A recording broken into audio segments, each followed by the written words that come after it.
CSK ஃபேனா இருந்தீங்கன்னா கண்டிப்பா இது இருக்க வாய்ப்பே இல்ல.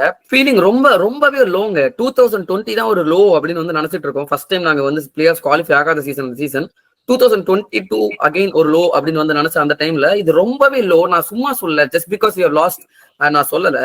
ஸ்கோர்ஸ் பாருங்களேன், இதே மாதிரி நாங்க மும்பைக்கு அகைன்ஸ்டா ஷார்ஜால அந்த ஒரு 90 ஆல் அவுட்டா சம்திங் 99 ஏதோ அடிப்போம், 97 ஏதோ அடிப்போம் ஃபர்ஸ்ட் இன்னிங்ஸ் ஆடி நடந்திருக்கு. It's not the first time சரிங்களா. பட் இருந்தாலும் this is the first time CSK has lost 5 matches in a row in IPL season. சொன்னா நம்புவியா? This is the first time CSK has lost 3 matches in a row in Chepauk. சொன்னா நம்புவியா?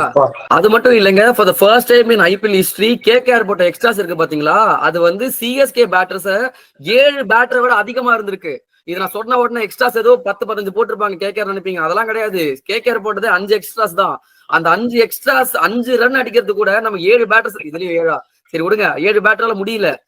அந்த 7 யாரு? Nostalgic கோட்டான்னு ஒரு 3 பேர் இருக்காங்க இல்லைங்க, அந்த 3 பேரை விட அன்சுல் கம்போஸ் நம்பர் 11 பேட்டர் அதிகமா அடிச்சிருக்காருங்க. 3 பேர் சேர்த்தே 2 இருந்தாங்க.